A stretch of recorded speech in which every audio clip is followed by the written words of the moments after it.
Rebonjour à tous, bonjour à tous ceux qui ne nous ont pas suivis tout à l'heure, toujours en direct sur LDV TV pour les 42e Olympiades des métiers. Nous sommes en direct du Zénith de Clermont-Ferrand. Et pour cette dernière partie d'émission, je suis en compagnie d'Alexandre, comme tout à l'heure. Et oui, comme toujours. Et puis je suis en compagnie cette fois-ci de Romaric Boiron et de Sophie Melin. Bonsoir à vous deux. Alors on va commencer avec Romaric Boireau et on va donc vous faites de la maintenance de véhicules industriels et on va regarder un petit peu un extrait vidéo de votre métier.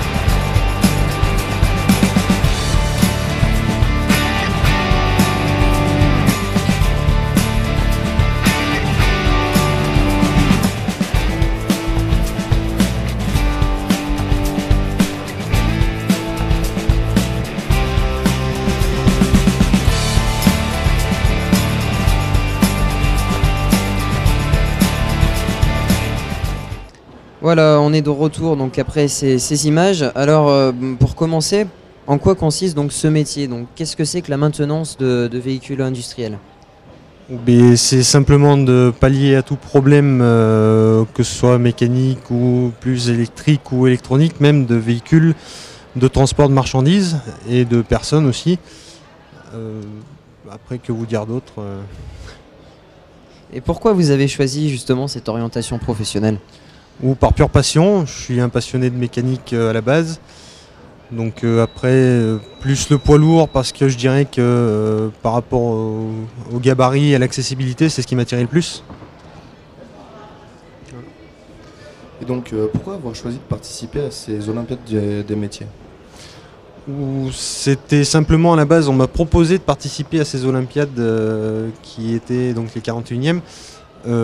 Pour un petit peu pouvoir mesurer aux autres, connaître une expérience de plus, je dirais, en domaine professionnel, plus, mais aussi avoir un peu des expériences et surtout des retours d'autres techniques des autres concurrents. Parce que bon, c'est vrai qu'on est habitué à faire notre métier à notre façon, mais bon, les autres personnes ont des techniques propres à eux-mêmes aussi, qui sont des fois pas plus mal que les nôtres. Donc c'est aussi une prise d'expérience en fait, ces Olympiades. Exactement, oui. En premier lieu, je dirais que c'est une expérience à vivre et qui apporte beaucoup.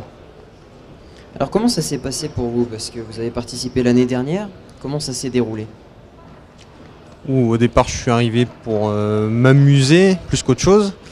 Et je dirais que la réalité m'a vite rattrapé et j'ai vite compris par rapport aux autres concurrents justement que c'était vraiment un concours. Et qu'il y avait un gagnant et les autres étaient ni plus ni moins des perdants par rapport à l'état d'esprit des autres.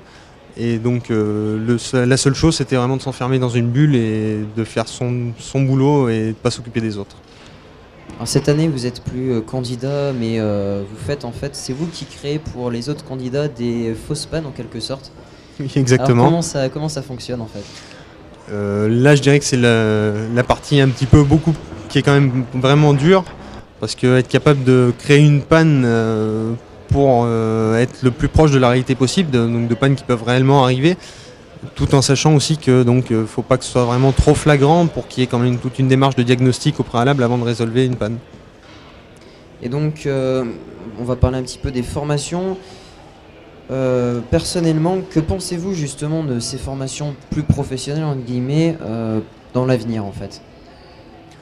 Moi, je pense, j'ai pas encore suffisamment de recul, je dirais, par rapport à ça, mais je pense que c'est mieux, à la limite, de faire quelque chose de plus professionnel qui apprend vraiment un métier, plutôt que de faire des grandes études pour, à la fin, se retrouver soit sans emploi ou rediriger complètement dans un autre domaine. Alors, à propos, est-ce que vous pensez que ces formations professionnelles sont assez valorisées? Je pense qu'il reste quand même beaucoup de travail à ce sujet-là, justement, parce que, moins maintenant, mais c'est vrai qu'il y a quelques années, en domaine d'apprentissage, par exemple, c'était vraiment les rebuts de la société, je dirais.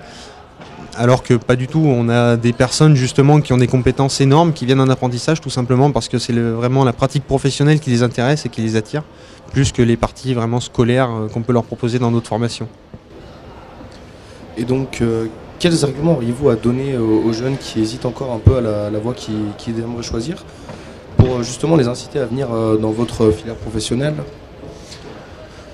Après, au niveau des hésitations, je dirais qu'il faut commencer à pratiquer un petit peu, voir vraiment où se portent nos envies et surtout nos passions. Parce que à la base, un métier, c'est censé nous suivre toute notre vie. Donc si on fait ça pour se dire, dans tous les cas, il faut travailler, je pense que c'est pas la voie qu'il faut choisir. Après, un métier où tous les matins on se lève et on est vraiment content et souriant d'aller au travail, là on a vraiment trouvé notre branche et dans ce cas-là, il faut se lancer, il ne faut pas hésiter. Et actuellement, donc, est-ce que vous travaillez quelque part? Est-ce que vous avez des projets pour la suite? Oh oui, actuellement je suis donc toujours en contrat de professionnalisation, en lien avec un garage Renault Trucks. Et normalement, à la suite de mon contrat, je devrais avoir une embauche avec des évolutions de carrière engendrées par le type de contrat que je suis en train de faire. Bon, merci beaucoup en tout cas, et puis bonne continuation. Alors maintenant, on va passer à Sophie Melin.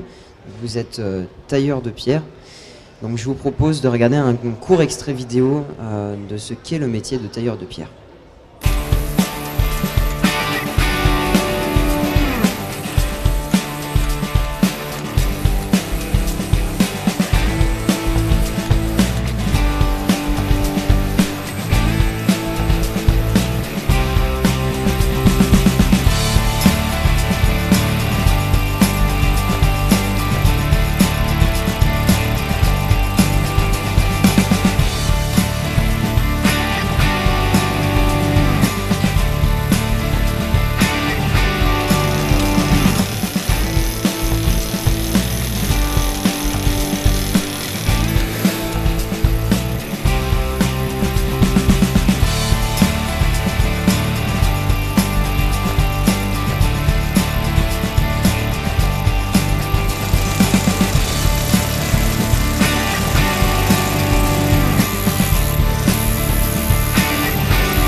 Voilà, retour en plateau, donc on vient de voir donc un petit peu ce que c'était le métier de tailleur de pierre, et donc nous sommes avec Sophie Melin. Alors donc vous pratiquez ce métier, ça fait combien de temps que vous faites cela? Alors ça fait 2 ans que je suis à mon compte et avant j'ai passé 2 CAP en 2 ans. Alors justement, en quoi ça consiste, tailleur de pierre? Alors le métier de tailleur de pierre, c'est un métier du bâtiment. C'est tout ce qui est rénovation, restauration, ça peut être des encadrements de portes, restaurer des murs ou construire à neuf des murs. Il y a aussi la maçonnerie qui rentre en compte dans ce métier-là. Ça peut être faire des fours à pain, des cheminées. Voilà, c'est tout ce qui concerne la pierre dans le bâtiment. Donc c'est vraiment très varié en fait. Voilà. Vous ne faites jamais la même chose. On fait jamais la même chose. Et à ça s'ajoute le métier de graveur et de sculpteur sur pierre. C'est 2 autres métiers aussi. Donc c'est un peu de l'art. Pardon ? C'est un petit peu de l'art quand même. La sculpture, c'est de l'art. Après, la gravure et la taille, c'est des dessins, c'est des tracés, il faut les suivre. Qu'est-ce qu'il y a de plus dur dans ce métier? Est-ce que ça n'a pas été un petit peu dur de se familiariser avec les outils? Parce que ça doit être quand même relativement minutieux. Avec les outils, avec le matériau, non. Après, le plus dur, c'est quand on est sur chantier, qu'il faut porter des grosses pierres et les poser, où on est obligé d'être plusieurs. Ou sinon, s'acclimater aux conditions. Quand on travaille toujours dehors, qu'il fasse 40 degrés ou moins 10, il faut travailler. Et donc, qu'est-ce qui vous a vraiment attiré dans ce métier de tailleur de pierre? Le côté manuel. Après, ça a été une passion. Quand j'ai découvert, j'ai pas arrêté. Et voilà, ça a été une passion dès que j'ai commencé. Alors, vous avez participé aux Olympiades. Pourquoi en fait? Par hasard. C'est un de mes professeurs qui m'en a parlé, qui m'a demandé si je voulais m'inscrire. J'ai dit oui. Et voilà, ça s'est fait par hasard, je ne connaissais pas du tout avant. Donc alors vous avez participé en 2011 et donc cette année vous avez été jury suppléant et vous avez été également jury régional cette année et jury CAP. Toutes ces expériences, ça vous a apporté quoi en fait? C'était vraiment intéressant de participer en tant que candidat et cette année de participer en tant que jury. On voit l'évolution quand on passe derrière, on voit comment on corrige, on voit le niveau, surtout au niveau national. Quand on voit les corrections, le niveau est vraiment élevé. Donc c'est vraiment intéressant de passer derrière. Alors même question que votre collègue, est-ce que vous pensez que les formations professionnelles comme la vôtre par exemple sont assez valorisées? En taille de pierre, malheureusement, les écoles, il y en a de moins en moins. Taille de pierre et gravure sur pierre. Mais assez valorisé, non. Non. Il faudrait un peu plus. Mais dans l'ensemble, je pense pour tous les métiers manuels, faudrait faire plus. Pourtant, c'est des métiers qui ont de l'avenir. Ah oui, bien sûr. Il y a de la demande. Bien sûr. Un bac, c'est important. J'ai un bac aussi et je ne regrette pas, c'est important. Mais voilà, ce qui fait qu'aujourd'hui je peux travailler, qu'aujourd'hui je suis à mon compte et j'ai des chantiers, c'est les 2 CAP que j'ai passés, c'est pas mon bac. Et donc, même question aussi que pour Romaric, qu'est-ce que vous donneriez comme argument pour inciter justement les jeunes à suivre cette formation de tailleur de pierre qui, comme vous l'avez dit, n'est pas forcément extrêmement valorisée? Il faut essayer,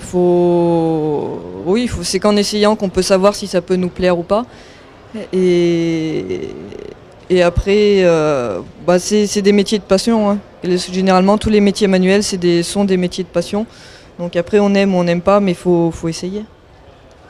Bon, merci bien à tous les deux. Bonne continuation dans vos projets. Et puis peut-être une autre fois en espérant que vous réussirez ce que vous avez entrepris.